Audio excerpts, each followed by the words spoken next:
quiero hablarte de dos tipos de cristianos.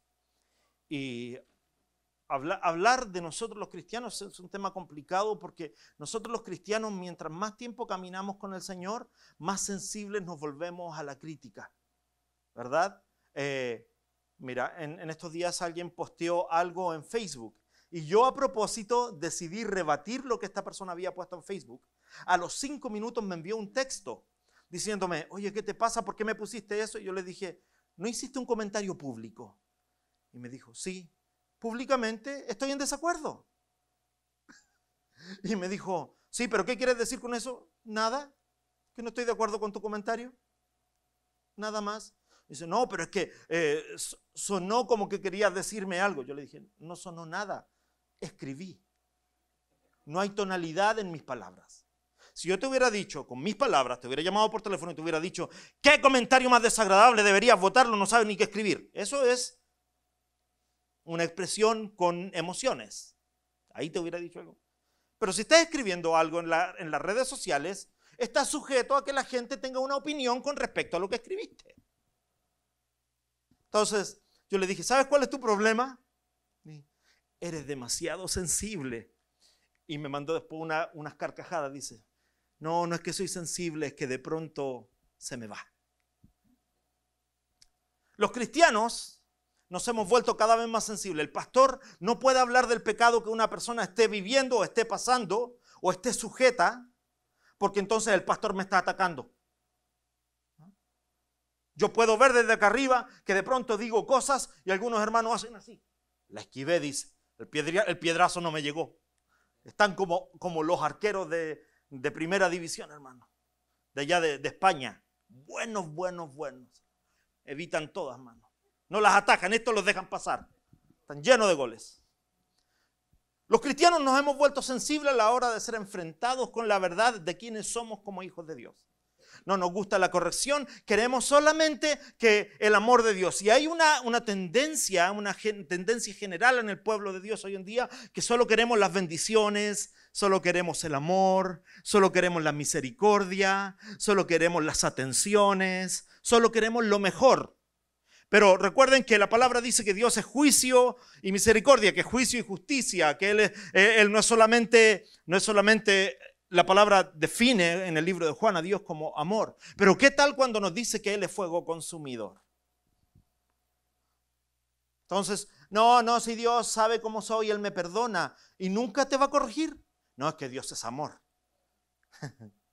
Nos gusta solo lo bueno. Entonces cuando las cosas nos empiezan a ir mal, dejámosle, no, si para mí que Dios no existe porque a mí nunca se me arreglaron las cosas. Si nunca cambiaste. Nunca caminaste por el camino correcto. Entonces los cristianos, el pastor predica de pecado y no hay que irse de esa iglesia, esa gente está mal. No es como Joel Osteen que contamos con el puro favor de Dios todo el tiempo. Pastor Jeff lo llama Smiley Man.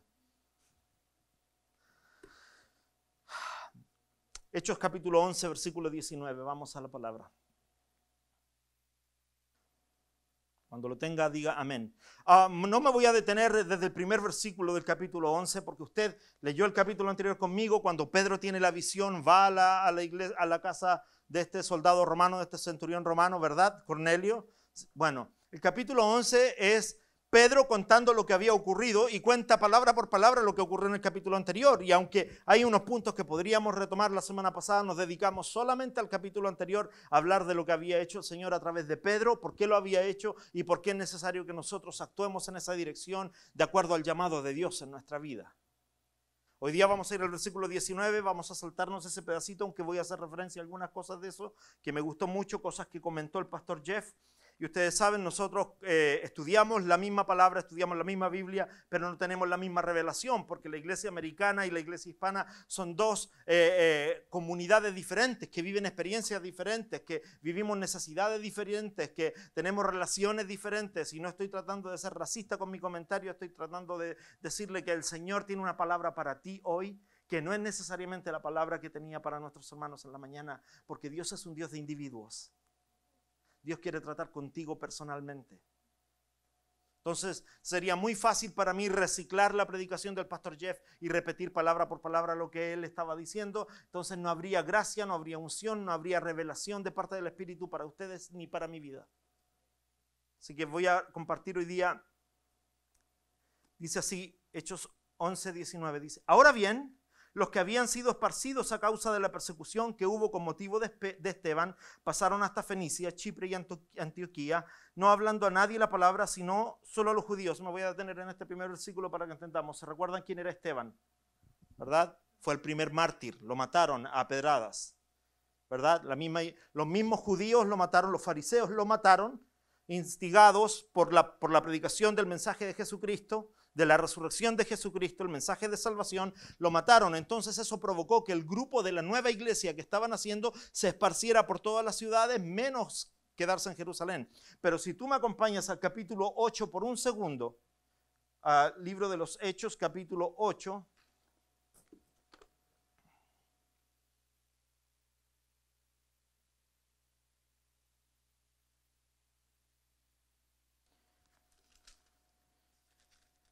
Libro de los Hechos, capítulo 8,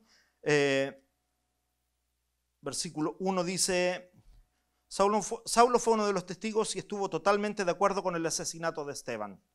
Sabemos que hasta ahí Saulo no había sido convertido todavía, pero mira lo que dice después. Presten atención porque este versículo 1 del capítulo 8 tiene una resonancia impresionante sobre el capítulo 11. Y dice: ese día comenzó una gran ola de persecución que se extendió por toda la iglesia de Jerusalén, y todos los creyentes, excepto los apóstoles, fueron dispersados por las regiones de Judea y Samaria. Ahora repita conmigo: todos los creyentes, excepto los apóstoles. Nuevamente, para que tenga esa idea en su mente: todos los creyentes, excepto los apóstoles. Es decir, que estos que estamos viendo en el capítulo 11 no son apóstoles. ¿Okay? Aquí no está Pedro, no está Juan, de hecho todavía no está ni Pablo, que todavía no es apóstol, que todavía no es el misionero enviado. O sea, no hay apóstoles, sino que dice: ahora bien, los que habían sido esparcidos a causa de la persecución que hubo con motivo de Esteban, pasaron hasta Fenicia, Chipre y Antioquía, no hablando a nadie la palabra, sino solo a los judíos. Conversamos esto la semana pasada. Pedro tiene un gran problema. Pedro ha estado predicando el evangelio después de la resurrección de Cristo. El Espíritu Santo desciende sobre él en los primeros 2 capítulos del libro de Hechos, y lo llena de tal forma que Dios lo usa para ser el primer mensajero y el más potente mensajero del mensaje de Cristo. Ahora, Pedro en ese momento no es el hombre estudiado que vamos a ir viendo con el paso del tiempo, de la revelación de parte de Dios. Pedro no es este hombre. Pedro era un pescador que era un hombre bien rebelde, esa es la palabra correcta, ¿verdad? Era bien difícil, era indomable, si pudiéramos decirlo de alguna forma. Pedro era un hombre difícil, era un hombre complicado. Mira, nuevamente, Pedro había estado predicándole después de que el Señor lo toca, lo cambia, lo llena de su espíritu, está predicándole a los judíos el mensaje de salvación, pero se está gestando este movimiento que está diciendo: mira, los que vayan a aceptar a Cristo primero tienen que saberse la ley. ¿Se recuerdan? Y dice, además tienen que ser circuncidados. Entonces esta gente no estaba dejando sus prácticas religiosas, no estaba aceptando a Cristo, como liberador, como salvador, como el mensajero de parte de Dios para la dispensación del mundo, sino que estaban viéndolo solamente como otro líder más, pero que tenían que seguir las mismas leyes que habían seguido toda su vida. Pedro cree que el evangelio es solo para los judíos, y Pedro es el mayor referente en esos tiempos de la predicación del evangelio.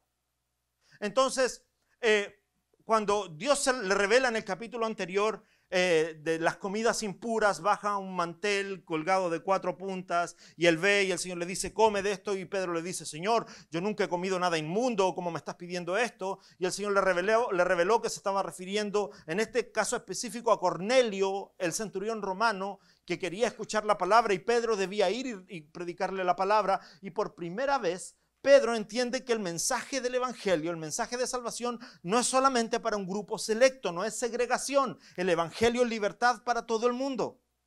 Y Pedro va y le predica a Cornelio. Cornelio se convierte, invita a sus amigos, se bautizan todos y ocurre una festividad espiritual en la casa de Cornelio.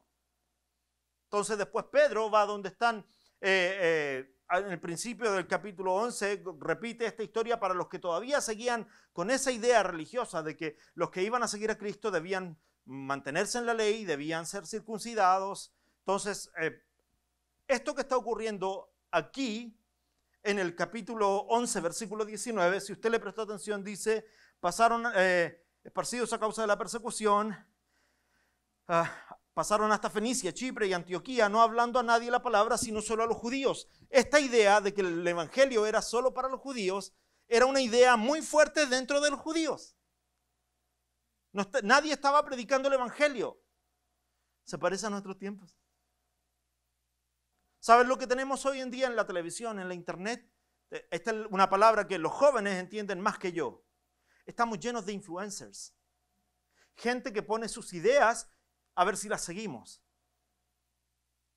Y hoy día hay 1,5 millones de gente que es influencer, ¿verdad? Y seguimos a tipos que son modelos a seguir en Instagram. Y seguimos a modelos a seguir yo sé que los jóvenes casi no usan el Facebook, pero los más viejitos usamos el Facebook, ¿verdad? Y en YouTube estamos suscritos a un montón de canales que son la gente que admiramos. Por ejemplo, usted sabe, Dani y Juan, ellos compiten en videojuegos a nivel nacional e internacional. Eso es algo que ocurre en esta generación, para que no lo cuestione, ¿ok? Entonces, ahora, para Dani poder llegar al nivel que él quiere estar dentro de este mundo virtual de videojuegos, Dani tiene que seguir a gente que está en un nivel superior a él, para saber en qué se están moviendo.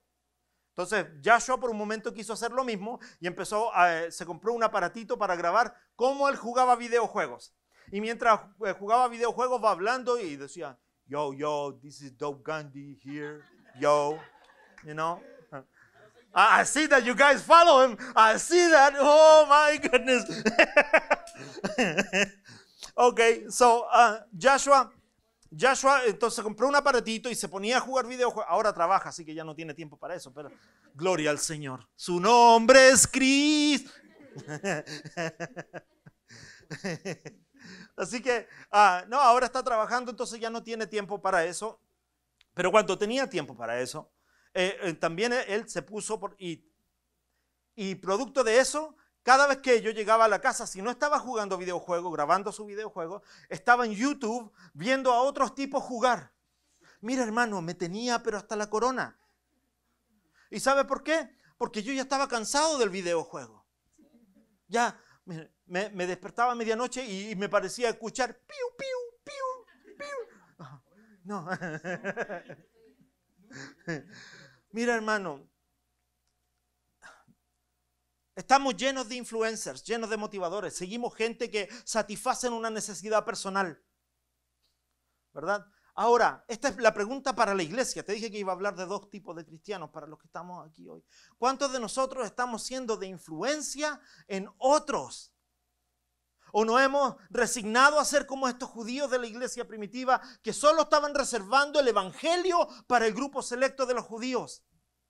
Dios tiene que venir y darle una visión tan específica a Pedro para decirle, hey, estás mal, el evangelio no es solo para ti y tu grupito de amigos. El evangelio es para todo el mundo. Y aunque Jesús se los había dicho, Juan mismo escribe ahí mismo en la historia de Jesús con Nicodemo.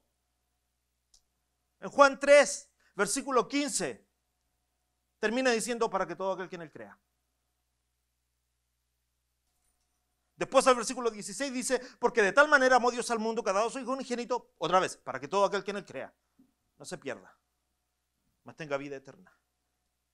Porque de tal manera amó Dios solo a los judíos. Dice así Juan 3, 16. Porque de tal manera amó Dios al mundo. Ahora, y yo sé, usted me va a decir, pero ¿por qué estás atacando a los judíos? No, estoy atacando a los que están en esta historia. Lo está leyendo conmigo. Entonces, ahora, si yo voy a parafrasear y voy a acomodar ese versículo de la palabra a mi vida, entonces ese versículo dice, porque de tal manera amó Dios a Mauricio, que envió a su Hijo unigénito para que solamente sus amigos y grupos cercanos, así dice. No. Y esto hace un tiempo yo posteé algo que decía a los muchachos de esta generación: no crean que Dios va a acomodar la Biblia de acuerdo a tus necesidades. Pero esto también tengo que decírselo a los adultos. Dios no va a acomodar la Biblia, no va a acomodar el mensaje, no va a acomodar el evangelio de acuerdo a tu agenda. No, pastor, es que el Señor sabe, que sí la sabe. Ocupa esa agenda en la que tú vives para la gloria del Señor. Lo hemos hablado un montón de veces. Pedro, preso, tuvo la oportunidad de predicarle cada 2 horas a un soldado diferente. Dios nos ha dado el environment. ¿Cómo se dice environment en español?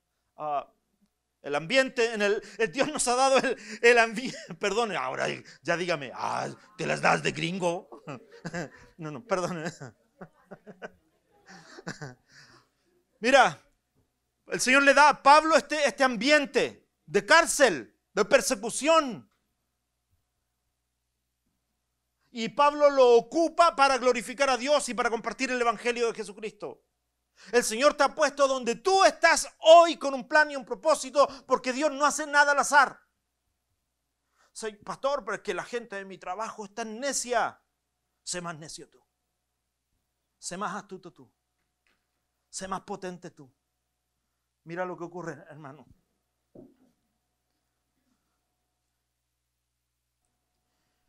Si no solo a los judíos, ahí nos quedamos, versículo 20. Pero había entre ellos unos varones de Chipre y de Cirene, los cuales cuando entraron en Antioquía, hablaron también a los griegos anunciando el evangelio del Señor Jesús. Ahora debemos entender esto, hermano. Antioquía era la ciudad más cosmopolita de la época. La gente bajaba a Jerusalén a los sacrificios, a los festivales, a los eventos, pero no se quedaban en Jerusalén, solo venían a los eventos. En Jerusalén vivían los judíos religiosos, ahí donde estaba el templo. De hecho, lo vimos la semana pasada, ni los soldados vivían en Jerusalén. De hecho, sabemos que la ciudad más militar era Cesarea, lo compartíamos la semana pasada. Entonces, sabemos que esta gente está en Antioquía porque es una ciudad cosmopolita, está llena. ¿Sabe a qué se parece? A tu ciudad. Estaba llena de gente de Chipre, de Cirene, de Grecia, ¿verdad? De las ciudades de Grecia. Había gente de todas partes y ahora estaban los que habían huido de la persecución, así que habían judíos. Oye, se parece a Gainesville, ¿verdad? Hay mexicanos, hay salvadoreños, hay dominicanos, hay hondureños. ¿Qué más me falta? ¿Quién me falta? Hay boricuas de pura cepa. Hay argentinos. Pero dígamelo con amor, no así, ve que me hieren las emociones. Hay chilenos. Y hay nacidos en los Estados Unidos, hay gringos. Hay chilangos, hay guatemaltecos. ¿Quién es asiático aquí?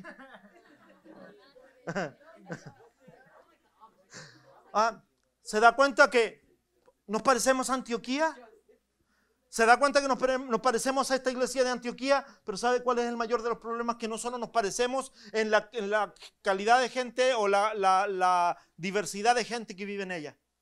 También nos parecemos en que, y esta no es una crítica para esta iglesia solamente, hermano. Esta no es una crítica para The Tribe español. Esta es una crítica para la iglesia de Cristo en esta generación. ¿Sabes qué? No estoy diciendo que todas las iglesias deberían ser mega churches. No, mega iglesias. No me malinterprete. Pero sí hay un fenómeno que está ocurriendo en esta generación y es que las iglesias se están achicando. No estoy pidiendo que tengamos iglesias de 15,000 miembros. Si el Señor así lo quiere, bien. Si no lo quiere, bien.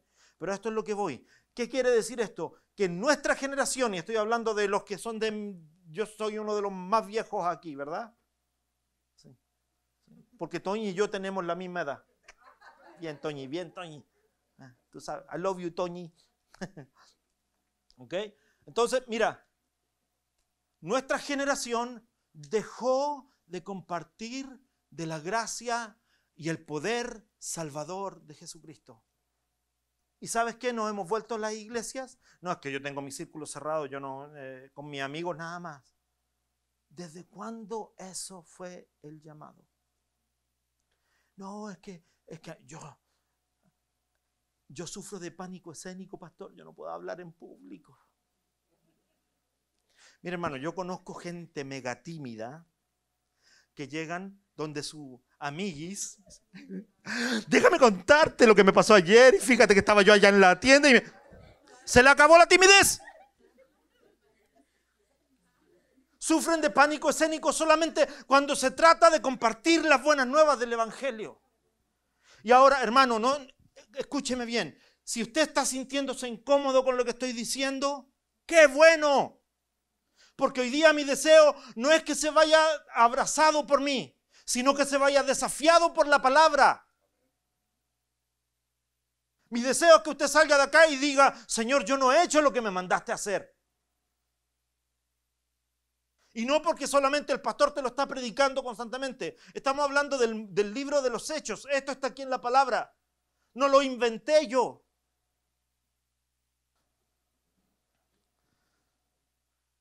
Pero había entre ellos unos varones de Chipre y de Cirene, los cuales cuando entraron en Antioquía hablaron también a los griegos anunciando el evangelio del Señor Jesús. Mira, hermano, no les importó que eran de Gainesville. No les importó que eran de Oakwood.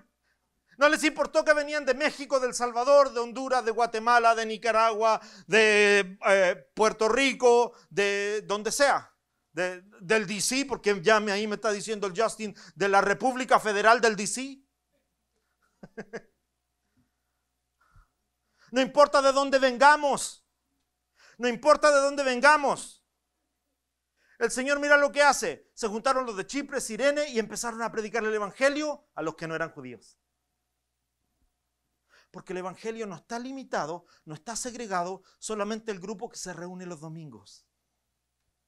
Nosotros estamos haciendo partícipe a nuestros hermanos de la convivencia en Cristo Jesús. Estamos creciendo juntos, estamos recibiendo palabras juntos, pero el evangelio de salvación tiene que predicarse fuera de estas cuatro paredes.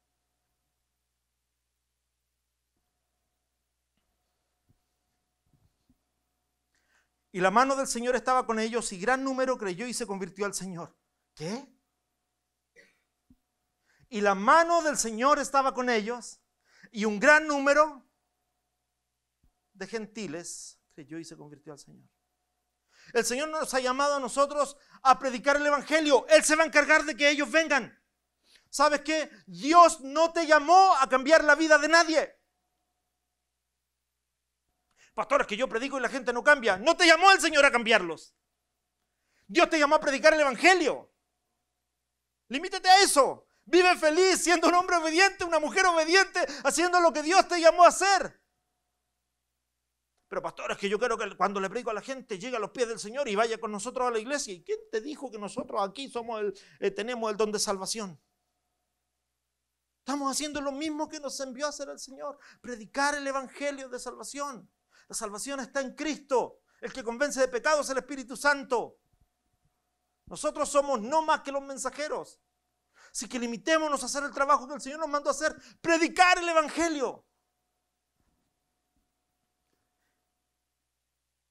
Llegó la noticia de estas cosas a oído de la iglesia que estaba en Jerusalén y enviaron a Bernabé para que fuera hasta Antioquía. Ahora, Bernabé es un hombre maravilloso, no se confunda. Pero la iglesia de Jerusalén está haciendo algo que tal vez usted y yo no estemos dimensionando.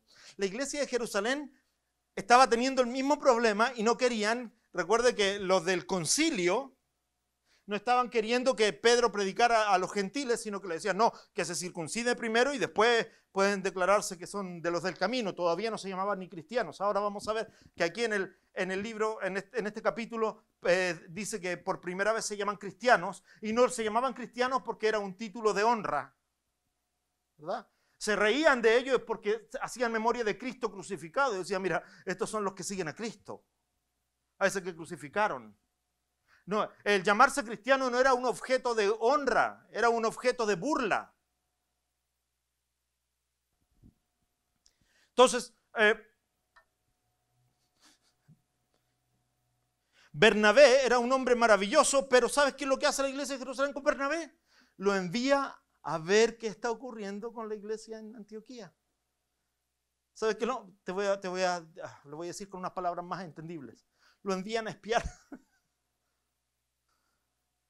Lo envían a espiar qué está pasando en la iglesia de Antioquía, porque el evangelio es para los judíos. El mensaje de salvación es para los judíos. Pero mira lo que ocurre en el corazón de Bernabé. Ya Pedro anda predicando de que el evangelio es para todo el mundo. Entonces ya esto está sacudiendo la iglesia en Jerusalén. Pero ahora envían a Bernabé porque ya no pueden mandar a Pedro, porque Pedro los tiene medios confundidos, ¿verdad?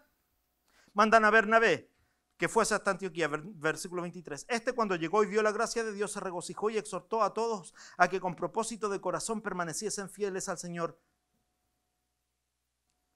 porque era varón bueno y lleno del Espíritu Santo y de fe, y una gran multitud fue agregada al Señor. Mira lo que hace, lo envía a la iglesia de Jerusalén a ver qué está pasando en la iglesia. Bernabé va y empieza a compartir con los hermanos y más gente se convierte, que no son judíos porque estamos en Antioquía. Pero mira lo que ocurre aquí, hermano. Ahora, ¿se recuerdan en el capítulo 9 cuando se convierte Saulo? No me acuerdo qué capítulo es, o el 10. Bueno, algunas semanas hablamos acerca de la conversión de Pablo, ¿verdad? De Saulo. ¿Se recuerdan que les dije que el libro de Gálatas nos dice que después de que se convirtió Saulo no empezó a predicar inmediatamente? De hecho, Saulo se fue a Tarsis, a su ciudad de donde él venía, y estuvo por ahí, se apartó por 3 años preparándose. Ahora, desde la conversión de Pablo, que son 9, desde el capítulo 9 hasta el capítulo 11, ¿cuántos capítulos han pasado? 2, ¿verdad? Recuerde que la medida de tiempo que nos demoremos en leer un capítulo no es la medida de tiempo que ocurrió en realidad, ¿verdad? Lo hemos dicho más de una vez. Usted termina de leer Malaquías y hay solo una hoja de separación que dice bienvenido al Nuevo Testamento. Usted le da vuelta y empieza el Nuevo Testamento. Y esta es la genealogía de Jesús, ¿verdad? En el libro de Mateo. Esa sola hoja que usted dio vuelta son 400 años. Desde Malaquías hasta el libro de Mateo, 400 años. Solamente una vuelta de página. Ahora, lo que pasó entre el capítulo 9 y el capítulo 11 son 9 años. Ya Saulo no es más el hombre que perseguía a la iglesia. De hecho, es un hombre que ha buscado de Dios durante 9 años y se ha preparado. Entonces, ahora cuando viene Bernabé, el versículo 25 dice, después fue Bernabé a Tarso para buscar a Saulo y hallándole le trajo a Antioquía. Han pasado 9 años. Pablo es un hombre que ya ha buscado del Señor y ha tenido una experiencia con el Señor. Y mira lo que ocurre con él. En este capítulo, la iglesia de Antioquía, que es probablemente la iglesia abortiva, la iglesia rechazada, empiezan a predicar el evangelio a los gentiles. Viene Bernabé a ver qué está pasando. Bernabé, Dios lo usa y más gente se convierte y dice, esto no es suficiente, voy a ir a buscar a Saulo, que es un testimonio viviente, y lo traen. Recuerde, Saulo se tiene que apartar todos estos años porque la gente veía a Saulo y no entraba a la iglesia, porque creían que Saulo estaba actuando y que los iba a matar. Donde llegaba Saulo, ¿qué había? Muerte. Todo el mundo lo sabía. Andaban matando a los cristianos. Pero el Señor lo transforma, han pasado 9 años y ahora va a buscar a Saulo, Bernabé va a buscar a Saulo, lo trae hasta Antioquía y esta iglesia que es la rechazada, que es la abortiva, que es la segregada, empieza a trabajar con Bernabé y con Saulo por 1 año, pero después de ese año, esta misma iglesia de Antioquía es la que envía por primera vez a un misionero al mundo. Y gracias a este evento que estamos leyendo hoy, tú y yo, hoy día, tenemos el Nuevo Testamento de la forma que lo tenemos. Porque Pablo es el más grande influencer de la iglesia de Cristo. ¿Por qué? Porque una iglesia en un lugar que era segregado, que nadie creía que podía surgir algo bueno, porque no era parte de lo que ocurría en Jerusalén, el Señor usa a esta gente para tomar a Saulo y enviarlo al mundo como el misionero que se iba a convertir. Dios puede hacer cosas con nosotros, aunque tú y yo no las veamos. Cuando el Señor Jesús llega al mundo y la gente empezó a escuchar de Jerusalén, la Biblia nos dice esto, que algunos decían, ¿quién es ese? Y decían, Jesús de Nazaret. Y la respuesta de la gente era, ¿y puede salir algo bueno de Nazaret? ¿Ah? ¿Puede salir algo bueno de Belén? ¿Puede salir algo bueno de ese pueblito, de ese pueblucho, lleno de gente pobre, que ha vivido casi toda su historia en esclavitud? ¿Puede salir algo bueno de ahí? A lo mejor tú has vivido toda tu vida con el estigma creyendo de que tú no eres bueno para nada, o que no eres bueno para algo, o que estás lleno de limitaciones. Mire, yo no le he dicho esto a mi esposa, pero yo entre el viernes y el sábado me he sentido tremendamente orgulloso y no se lo he querido decir porque no he sabido cómo decírselo sin que ella se sienta que estoy acosándola con esto. Porque mi esposa durante toda la semana hablamos de qué iba a ocurrir el viernes con las mujeres. Y el viernes ustedes tuvieron un tea party y por primera vez, yo conozco a Sonia hace 27 años más, ¿verdad? Vamos a cumplir 25 años de casado el próximo año. Y en 25 años Sonia ha cantado conmigo, ha liderado tal vez 4 o 5 veces en 25 años canciones. Con una mano se lo puedo decir. Pero nunca jamás ella había tomado la palabra y había dicho, ¿sabes qué? Quiero compartir con ustedes algo. Y esta semana se sentó y me dijo, quiero hablar contigo acerca de algo que quiero compartir. Y yo le dije, sí, nos sentamos a la mesa y empezamos a compartir. Y empezamos a compartir y me dice, pero es que yo quiero hablar de esto. Y ¿sabe qué me di cuenta? Que esta mujer no es solamente maravillosa para mí, que me di cuenta que ella es idónea. ¿Sabe qué quería compartir? La visión que yo cargo en mi corazón. Me dice, quiero hablar de Ruth y Noemí, porque nosotros creemos en un Dios multigeneracional. Usted me ha escuchado decir esto más de una vez, que nosotros servimos al Dios de Abraham, al Dios de Isaac y al Dios de Jacob, y ella viene y me dice, yo quiero hablar de Ruth, porque Noemí fue una influencia tan grande sobre la vida de Ruth, que aunque ya Ruth no tenía ninguna responsabilidad con Noemí, porque su esposo había muerto, la ley le permitía irse y volver a su país porque era moabita. Entonces empezamos a compartir de esto, hermano, y me di cuenta que hablamos el mismo lenguaje. Y por primera vez mi esposa predicó, y yo de tramposo, yo dije, voy a hacer mis cosas en la casa, pero voy a llegar a la reunión de mujeres calculando cuándo vaya a hablar. Mire, hermano, Dios no me lo permitió. Abrí la puerta y Carla está tomando, dice, ya que predicaron, ahora vamos a jugar. Pero, gloria al Señor porque es otra Sonia. Yo la conozco desde que nos conocimos cuando teníamos 16 años, hermano. No nos hablamos por un par de años, pero nos conocimos a esa edad.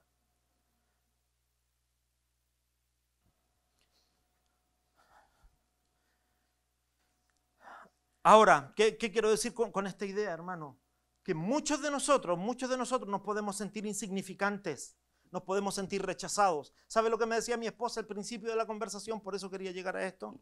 Y voy a ser un poquito infidente, pero ella me decía, lo que pasa es que a mí no se me quedan las cosas, yo no retengo bien las cosas, será por la tiroides, no sé, algo me está pasando. Y empezó a buscar un montón de excusas y yo le dije, Sonia, yo pensaba, Sonia, ¿te acuerdas de mi cumpleaños? ¿Te acuerdas de las cosas que vivimos cuando vivíamos en Argentina? ¿Te acuerdas de las cosas que vivíamos cuando vivíamos en Chile? ¿Y no se te va a quedar la palabra que es la fuente de vida para nosotros? Entonces yo le dije, no, vamos a empezar y no vamos a escribir toda una predicación. Le digo, vamos a escribir pensamientos. Y empezamos a compartir y ella empezó a escribir. Yo le dije, ¿qué te parece esto? Y ella me decía, y esto también. Y empezó a escribir. Y a lo mejor, hermano, a lo mejor ella no predica como yo. Y yo sé que algunos de ustedes están mirando el reloj y ustedes están diciendo, que el pastor predica largo. A mí me gustó más Sonia porque...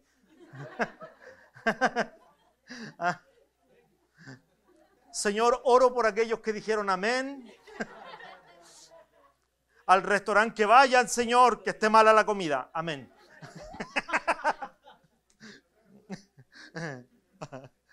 Pero mira, hermano, a esto es lo que voy. No importa el rechazo que tú veas, que tú sientas de parte de otros, no importa el rechazo que te hayan transmitido tus padres, tus abuelos, tus tíos, no importa el rechazo que te haya transmitido la sociedad diciéndote, no, tú eres uno de los segregados, tú vienes del barrio malo, no importa lo que te digan aquellos que te digan, si ni siquiera terminaste la primaria, ni siquiera terminaste la secundaria. El Señor tomó a un Pedro que era un hombre lleno de fallas, lleno de problemas, lleno de limitaciones y lo pone como la figura más importante en el periodo de los Hechos. Hermano, Dios puede hacer contigo. ¿Sabe lo que vi yo? En estos días que mi esposa tomó esta iniciativa, yo vi que mi esposa ya no era la misma rechazada, ya no era la misma limitada, ya no era la misma. Y a lo mejor, hermano, yo no la escuché, a lo mejor tú estás diciendo, el pastor es más exagerado si ni predicó también. No estaba ahí, no puedo decir nada, ¿ok? Ahora, sí, pero después me cuentan, porque ella no me ha dicho nada, ¿ok? Lo tiene calladito. Ahora, mira, hermano, a lo mejor tú estás lleno de limitaciones porque el sistema te hizo creer cosas. A lo mejor tú crees que eres de los de Chipre y de Cirene, que tú estás en Antioquía y que el evangelio no es para ti, pero el Señor nos demuestra con esto que el evangelio es para ti y que tú puedes ser usado en medio de la segregación. ¿Sabes qué me llama la atención a nosotros? Que por primera vez en mi vida, por años, fui bendecido por los americanos a través del servicio que ejercía en Chestnut Mountain. Pero por primera vez tú y yo somos los que estamos bendiciendo a la iglesia de Tribe en inglés. Nosotros somos los que estamos levantándolos espiritualmente. Tal vez no podemos dar como ellos dan porque los hispanos y los americanos, usted sabe, hay una diferencia que es inevitable. Pero el Señor nos está usando a los segregados, a los rechazados, a los que el mundo ve como menos. Vemos las noticias y la segregación sigue aumentando. Están hablando en las noticias de toda la división que hay. Escuchamos en las noticias que se está hablando otra vez de una crisis económica, ¿verdad? De una recesión. Mano, y eso nos sacude a todos. En medio de este movimiento social que hay, Dios nos puede usar. Dios te puede usar a ti. ¿Sabes quiénes somos nosotros hoy? Somos la mayor fuerza influenciadora del mundo. Tú, yo. Este pequeño edificio está aquí porque Dios tiene un propósito contigo. Hermana Elizabeth, toque a José al hombro. Ahí. Y mírelo a los ojos y dígale así: José, Dios tiene un propósito contigo. Sammy, toca a Laura y dile tú a Laura: Laura, Dios tiene un propósito contigo. Genesis, talk to Jared and tell him, Jared, God has a purpose with you. Y puedo seguirle a cada uno de ustedes. Mejor hagámoslo así como me gusta a mí, amontonado. Dése vuelta al hermano que está a su lado, dígale: Dios tiene un propósito contigo. Ahora dése vuelta para el otro lado y el otro dígale lo mismo. Dése vuelta para el otro lado. Dios tiene un propósito contigo. Pero pastor, si nosotros somos una iglesia tan chiquita, pastor, ¿qué propósito va a tener el Señor conmigo? Mira, hermano, si yo supiera lo que el Señor va a hacer contigo, a lo mejor me daba hasta envidia. Porque yo sirvo a un Dios grande, a un Dios poderoso.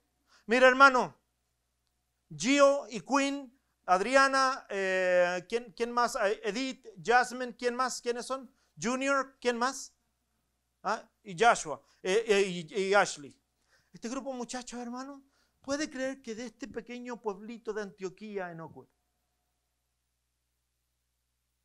Dios va a tomar a todo este grupo y los va a enviar a Sudamérica? Y no va a vacacionar, hermano, porque ellos están pagando su pasaje.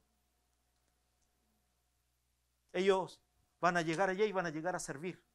Y como les digo, estoy seguro de que estos muchachos van a llevar maletas y van a volver solo con su mochilita con la ropa interior. Porque no la van a regalar toda sucia, entonces por eso se la van a traer de regreso. Mire, hermano, las 2 veces que Joshua ha viajado a Sudamérica con el pastor Jeff, él se ha llevado maletas llenas de cosas. Y vuelve y baja del aeropuerto, baja del avión y tenemos que ir a la tienda a comprarle zapatos y a comprarle pantalones y a comprarle camisa. Porque todo lo regaló. Todo lo regaló. Dios nos puede usar. Dios nos puede usar de forma que ni tú ni yo podemos entender. Que ni tú ni yo podemos medir. No sé para qué escribo apuntes, hermanos, y después no los leo. ¿Ok? Ok, voy a tratar de avanzar lo máximo que pueda en versículos, porque cuando voy versículo por versículo me voy quedando y ya los hermanos tienen carita de hambre, ¿ok? Y la mano del Señor estaba con ellos y gran número creyó y se convirtió al Señor. Llegó la noticia de estas cosas a oídos de la iglesia que estaba en Jerusalén y enviaron a Bernabé que fuese hasta Antioquía. Versículo 23. Cuando llegó y vio la gracia de Dios se regocijó y exhortó a todos a que con propósito de corazón permaneciesen fieles al Señor. Si hay algo que les pueda exhortar esta mañana, hermano, ya esta tarde, es esto. Manténganse fieles al propósito del Señor. No vuelva atrás, como dicen los boricuas. Escúcheme, para atrás ni para tomar impulso. Después de Bernabé, 23, y cuando llegó y vio la gracia de Dios, se regocijó y exhortó a todos a que con propósito de corazón permaneciesen fieles al Señor, porque era varón bueno y lleno del Espíritu Santo y de fe, y una gran multitud fue agregada al Señor. Tú no sabes lo que puede hacer el Señor contigo. Bernabé fue enviado a supervisar la iglesia en Antioquía, terminó siendo un hombre de tanto poder que Dios lo usó para traer multitudes a la casa del Señor. Hermano, y no se confunda. Yo no le estoy pidiendo a usted que traiga multitudes a la casa del Señor. Si va a ocurrir, gloria al Señor, me voy a gozar, voy a agradecerlo, sí. Pero no le estoy diciendo eso. Estoy diciéndole, traiga multitudes a la presencia del Señor. No los traiga de Tribe, porque The Tribe no tiene nada. O sea, tráigalos igual, pero usted me entiende, ¿verdad? Le estoy diciendo, preséntele a Cristo, no le hable del gordito que predica y que lo hace reír el domingo. Después fue Bernabé a Tarso para buscar a Saulo y hallándolo lo trajo a Antioquía y se congregaron allí todo un año con la iglesia y enseñaron a mucha gente y los discípulos se les llamó cristianos por primera vez en Antioquía. Ya le dije, los llamaban los cristianos por burlarse de ellos. En aquellos días unos profetas descendieron de Jerusalén a Antioquía y levantándose uno de ellos llamado Ágabo daba a entender por el Espíritu que vendría una gran hambre a toda la tierra habitada, la cual sucedió en tiempo de Claudio. Entonces los discípulos, cada uno conforme a lo que tenía, determinaron enviar socorro a los hermanos que habitaban en Judea, en lo cual en efecto hicieron enviando a los ancianos por mano de Bernabé y Saulo. Ahora escúcheme, hermano. Y estoy hablando de las misiones porque es el único ejemplo que tenemos aquí hoy día con respecto a esto. Pero la palabra dice que cuando vino Ágabo el profeta y dijo va a venir hambruna sobre la ciudad, la gente comenzó a dar generosamente de lo que tenía. Ahora, quiero hablarte de esto porque esto no es algo que yo hable frecuentemente, pero creo que es justo que lo conversemos. Cuando hablamos de diezmo, tú estás cumpliendo con el trato con Dios, ¿verdad? Estás cumpliendo la palabra. Pero cuando hablamos de ofrenda, y perdone lo que voy a hablar, hermano, ustedes son una familia tremendamente diezmadora. Gloria al Señor por ustedes. Gloria al Señor por cada uno que diezma creyendo con fe. Pero tengo que decir esta otra parte, ¿okay? Escúcheme. Nosotros somos tremendamente malos ofrendadores. Somos buenos diezmadores, pero malos ofrendadores. Hay 3 formas de dar ofrendas bíblicas. La primera, luego la gente se paraba en las calles y recibía limosna. Repita conmigo, limosna. Es dar lo que me sobra. ¿Ok? La otra forma era que llegaban al templo y habían ofrendas por cada situación, ¿verdad? Entonces ya habían ofrenderos debajo de los candeleros y ellos venían y ponían su ofrenda. La ofrenda quería decir dar lo justo. Ahora repita conmigo, ofrenda, dar lo justo. Repitamos, limosna, dar lo que me sobra. Ahora, ofrenda, dar lo justo. Ahora escuche esto, amor. Amor, repita conmigo. Porque de tal manera amó Dios que dio. ¿Se da cuenta lo que ocurrió ahí o no? Ahora, la tercera forma de dar es la ofrenda de amor, que es sacrificialmente. Ahora, yo sé que muchos no quieren escuchar esto, pero es parte de lo que debemos enseñar. La ofrenda de amor se da cuando duele. Y no te estoy pidiendo después, no me va a escuchar que voy a decir, hermano, ahora vamos a hacer el servicio de ofrenda y vamos a hacer una ofrenda de amor especial, porque no. No, la palabra ya fue entregada. Recuerda, a mí Dios no me llamó a cambiar a nadie. Yo no tengo poder para hacer eso. Cuando yo era joven aún, guapo, bello y esbelto, Señor, perdónalos porque no saben lo que... Mira, había un hombre que se popularizó en todo el mundo, un español, se llamaba Tony Camo. No sé si alguno de ustedes lo vio alguna vez. Tony Camo andaba por todo el mundo y él se metía iba a los shows de televisión y decía, Joshua, ven para acá. Y Joshua venía, ven. Y Joshua venía caminando y tonicamos así, ¿verdad? Venía y le decía, eres una gallina, listo. ¿Ah? Y de pronto Joshua empezaba, y él seguía con el show. Y toda la hora que Tony Camo estaba en el show, Joshua era gallina. Entonces, entre medio de la serie decía, Emi, ven. Emi. Okay. Entonces venía, ven tú, y le decía, así sin conversación ni nada, eres un conejo. Y de pronto, de la nada así, empezaba a saltar. Por una hora. Mira, hermano, yo tengo que aclararte esto. Mira, Joshua, eres una gallina. No puedo. Eres conejo. No puedo. Yo no tengo la habilidad de hacerle creer a alguien que es algo que no es. No la tengo. Yo no tengo esa conexión mental. Porque Dios no me llama a cambiar a nadie. Dios me llamó a predicar la palabra. Y como predicación de la palabra debo decir esto, que la iglesia cuando vio que venía una necesidad, porque el profeta Ágabo la había anunciado, enviaron ayuda de mano de Bernabé y de Pablo, porque dieron generosamente de acuerdo a cómo podían. ¿Lo leyó? Así que si Dios nos llamó a ser la iglesia de Cristo, seamos como la iglesia de Antioquía, que siendo rechazada, dio ejemplo a la iglesia madre de Jerusalén. Tanto así que necesitaron enviar a ver qué estaba ocurriendo. Dios tiene un propósito contigo. Dios tiene un plan contigo. Aún más allá de todas tus limitaciones. Aún más allá de todos los rechazos que hayas vivido. Aún, escúchame, más allá de tus temores. Es peor aún. Aún más allá de todas tus excusas. Dios tiene un propósito contigo. Voy a darle los títulos de los apuntes que yo tenía, puedo. Porque con esto ya estoy terminando. Los títulos dicen esto. En esta casa el Señor nos ayuda a levantar gente ordinaria que hagan cosas extraordinarias, como la gente que estaba en Antioquía. Mira, el pastor y el gran enseñador Watchman Nee, que murió en el 1972 en una cárcel en Corea, él escribió esto en uno de sus libros. La iglesia está sufriendo no por la prominencia de los miembros con muchos dones, sino por la resistencia de los que tienen un solo don. La vida de todo el cuerpo se ha empobrecido por el entierro de ese don que se nos fue dado.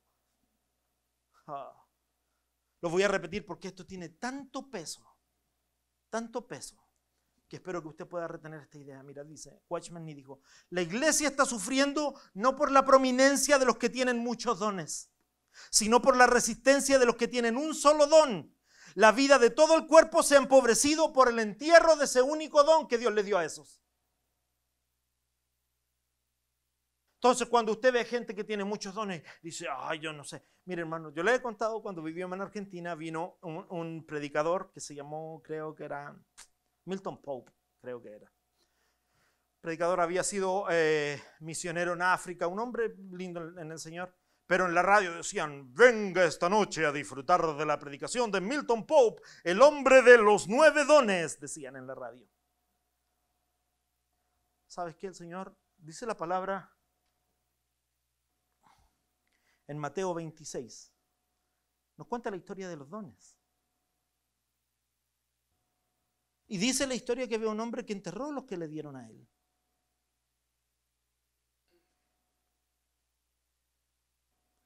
Watchman Nee hace referencia a esta palabra. Dice, la iglesia no es pobre por los que tienen muchos dones. La iglesia es pobre por los que tienen un solo don y no lo ponen al servicio. Eso es lo que dice. Ahora, mira hermano, y esto quiero aclarártelo. No todos vamos a ser músicos. Te voy a contar mi verdad. A mí Dios me llamó a esto. Tú sabes que de todo, yo fui baterista por como 20 años de mi iglesia, hermano. ¿Verdad? Desde los 9 años, porque, ¿verdad? Cuando empezamos a estudiar percusión, yo era el alumno más torpe. Yo fui el que no aprendió a tocar. Todos mis amigos se graduaron antes que yo. Tengo un amigo que se llama Milton Muñoz, tocó antes que yo. Tengo un amigo que se llama Eduardo Saavedra, tocó antes que yo.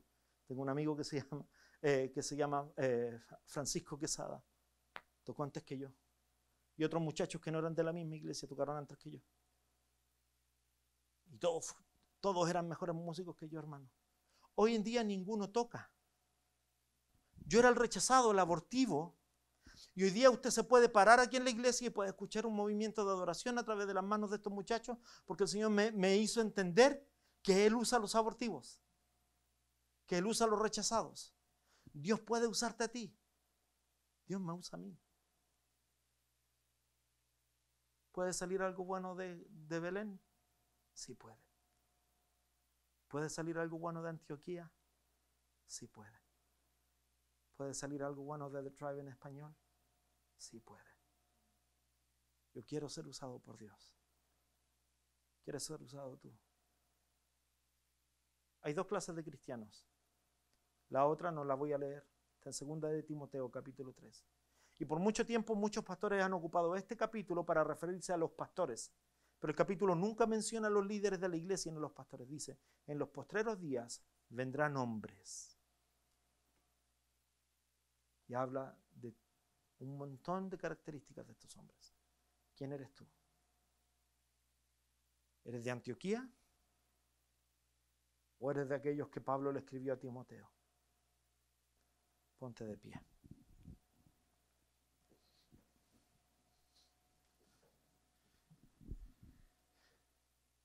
Señor Jesús, te damos gracias por tu palabra maravillosa, poderosa, sin igual. Te damos gracias porque tú nos hablas, nos ministras, nos llenas, nos sacudes, nos corriges. Señor, te rogamos en el nombre de tu Hijo Jesús que tú puedas, Señor, tocar nuestras vidas de forma tal que podamos ser transformados por tu palabra y no irnos de este lugar solamente diciendo, Señor, qué entretenida predicación, sino que podamos ejercer lo que tú nos estás enseñando a través de ella. Ponemos la vida de todos nuestros hermanos, Señor, que han puesto limitaciones, que han puesto frustraciones, que han puesto excusas delante de ti.